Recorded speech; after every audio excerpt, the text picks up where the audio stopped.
Existem jogos e existe El Clássico. Brigas, provocações, polêmicas, gols. Vinícius Júnior chamando Yamal pra sair na mão. Uma partida absurda de Jude Bellingham. A letalidade de Mbappé. E uma rivalidade que vai muito além do gramado. Uma rivalidade que transcende gerações. Um jogo que começou muito antes do apito inicial. Um jogo que valia muito mais que a liderança de La Liga. Valia o ego. Valia a honra. Para ti, Porcinos es el Madrid, ¿no? Sí, roban a los... O sea, se quejan. La última vez que he ido... ¿Cuánto? 0-4.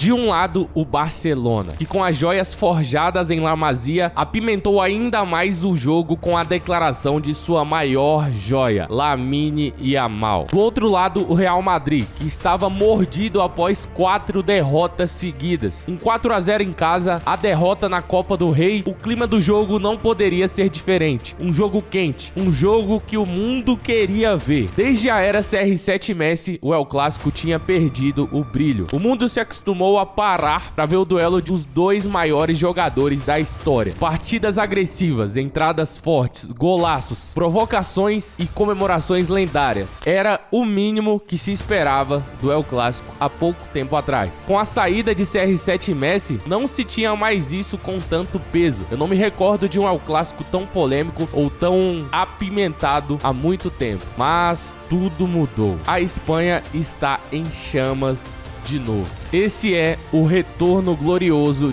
do El Clássico, onde o futebol vira guerra. Então, antes da gente ver esse vídeo aqui que tá simplesmente coisa linda, eu quero pedir pra você se inscrever no canal. Já chega deixando um like se é a primeira vez que você tá me vendo, cara. Eu te garanto que é um vídeo de qualidade, então se inscreve agora no canal. E no final do vídeo, se você não gostar, você se desinscreve, beleza? Mais um vídeo sobre El Clássico. Depois desse El Clássico, só se eu fizer muita besteira aqui pra sair um vídeo ruim. Pode ter certeza que eu não vou fazer isso. Na verdade, tem anos que eu não faço isso. Modéstia à parte, então já se inscreve agora no canal, deixa o like no vídeo e vamos ver.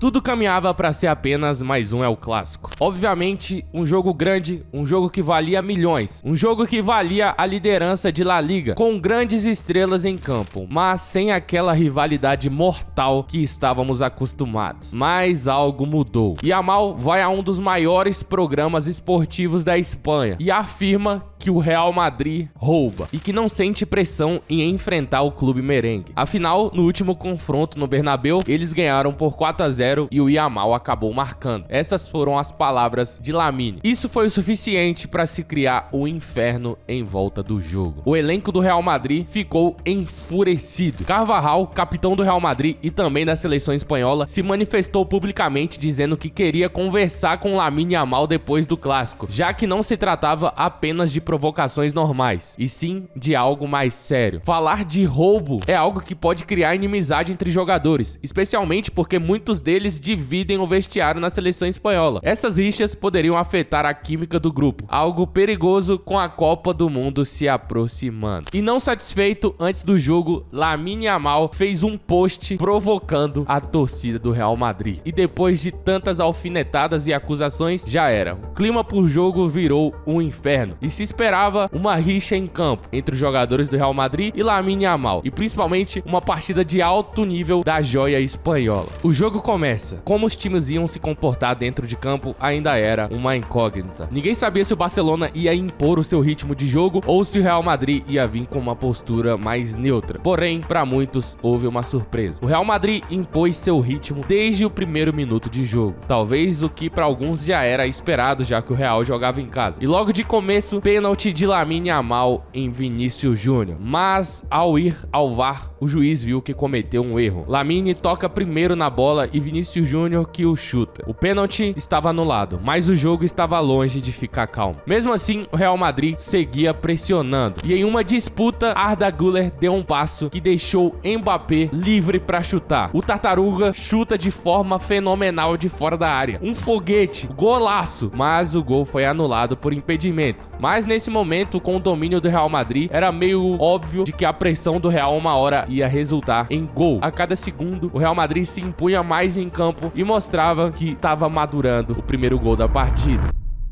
Aos 21 minutos, Camavinga tentou uma tabela com Bellingham. O inglês girou e lançou para Mbappé, dessa vez em posição legal. Sem chamego, ele bateu na saída do goleiro. 1 a 0 Real Madrid e o Santiago Bernabéu veio abaixo. Destaque para a partida de Jude Bellingham, né? Mas até esse momento, esse passe absurdo. Girou no meio da marcação do Barcelona e achou um passe, meu amigo, que só jogadores da classe dele conseguem encontrar. Mas não acabou por aí. Aos 28 minutos, Kylian Mbappé quase mete o segundo gol, mas Chesney se mostrou uma parede na frente do gol do Barça. 1 minuto depois, Royce recebe outra bola perigosíssima, mas novamente o goleiro do Barça fechou a baliza. Nesse momento, o Barcelona estava encurralado, meu amigo. Para quem esperava que o Barcelona ia impor o seu ritmo de jogo com as suas linhas altas de Hans Flick que todos nós esperamos, né? Nesse momento, o Real Madrid de Xabi Alonso conseguiu anular todas as valências do Barcelona e mostrava um domínio dominante e mostrava um amplo domínio aí no primeiro tempo. Se não fosse o goleiro, o jogo já poderia estar 3 a 0 pro Real Madrid antes dos 35 minutos. Mas é o clássico, o jogo nunca está perdido e acreditar numa vitória fácil às vezes parece loucura. O Barcelona reagiu. Aos 37 minutos, Arda Güler falhou na saída de bola. Tentou sair jogando, meio que não dá pra entender o que ele quis fazer ali. Tinha várias opções de passe, segurou a bola quando não devia. Baldé recuperou a bola e tocou pra Rashford, que cruzou, e Firmino não perdoou. 1 a 1 no final do primeiro tempo e o jogo estava pegando fogo. Nesse momento, o clima de euforia no Bernabéu deu uma diminuída, mas o jogo ainda prometia muito. Aos 42 minutos, Vinícius Júnior fez um salseiro pela esquerda, cruzou no alto, a bola parecia que ia atravessar a área, mas não. O Militão ajeitou de cabeça. E que cabeça, né? Lá ele, que protuberância, Militão. Rapaz, fica fácil, né? Pô, homem, tá de hacker, ajeitou ali. Ajeitou de cabeça pro Bellingham, que só empurrou pra rede. 2 a 1 Real Madrid. E o primeiro tempo terminou com um domínio esplendoroso do Real Madrid, que só tomou o gol por causa de uma falha individual do Arda Güler ali na saída de bola, né? Mas se não fosse isso, o Real poderia ter saído com um 3 ou um 3 a 0 ou um 4 a 0, quem sabe, no primeiro tempo. Óbvio que futebol não é criou chance, vai fazer gol, a gente sabe. Mas analisando assim de forma mais emocionada, né, poderia ter sim saído com um placar maior de 3 a 1, 2 a 0, enfim. Porém, Lamine Yamal continuava ofuscado na partida. E no segundo tempo, o Barça tentou reagir com Rashford e Firmino, mas sem êxito. Mas um El Clássico não pode terminar sem polêmicas, né, rapaziada? Sempre tem que ter alguma polêmica. E aos 48 minutos, Bellingham entrou na área. Eric Garcia tenta interceptar. A bola bateu na mão do defensor. Bellingham, obviamente, viu o toque claro na mão de Eric Garcia e pediu pênalti. E aí era um pênalti polêmico, né, rapaziada? Porque a bola tava meio que indo pra fora. A bola ali batendo na mão do Eric Garcia não influenciou muito no jogo. Eu confesso que no momento que eu tava assistindo, eu achei que era um pênalti que não deveria ser marcado, mas a regra é a regra, né, rapaziada?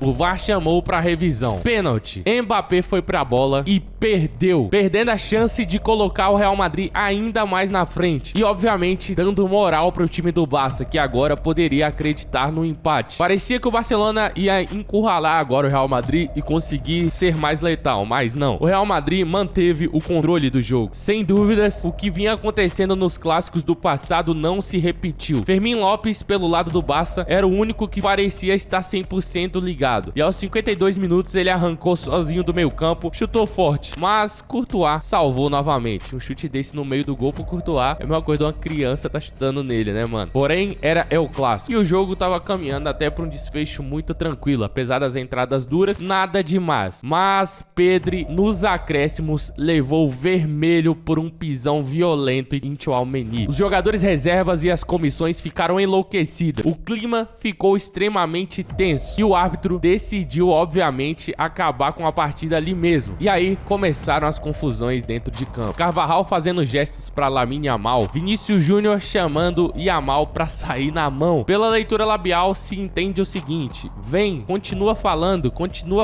já que Yamal falou que era fácil vencer no Bernabéu e que ele não sentia pressão. Sem dúvidas, esse foi mais um clássico histórico para a história do confronto. E graças a Deus para nós, né, rapaziada, que consumimos o futebol aí, que somos apaixonados por esse esporte, que Yamal deu essa provocada, mano. Sinceramente, eu não tava ligando aí pra quem ia ganhar, né? Mas eu tava ligando de ver uma ótima partida de El Clássico, de ver um jogo que o mundo queria parar pra ver, o que a gente que não acontecia há muito tempo. E essa provocada do Yamal aí reacendeu a chama do El Clássico, mano. El Clássico é igual Brasil e Argentina. Quando os caras tão ali muito abraçando, aí outro, dá beijinho na testa do outro. Mano, pô, isso não é rivalidade, mano. Não tô dizendo que os caras têm que se odiar, não tô dizendo que tem que ser partida violenta, mas tem que ser partida pegada, sangue, tipo assim, os caras dão o sangue dentro de campo, entendeu? Se for pra dar um empurrão, uma polêmica, tem que ter, pô. O clássico é isso, o clássico é isso, rivalidade é isso. Mas enfim, rapaziada, muito obrigado por assistir até aqui. Foi um vídeo aí pra vocês sobre o El Clássico, espero que vocês tenham gostado. O cara chega no final do vídeo do El Clássico e avisa a galera que o vídeo é sobre o El Clássico. Ninguém sabe, né? Oh, meu Deus do céu, esses são os criadores de conteúdo de hoje, rapaziada. Se inscreve no canal, tamo junto, te espero no próximo vídeo. Valeu, fui.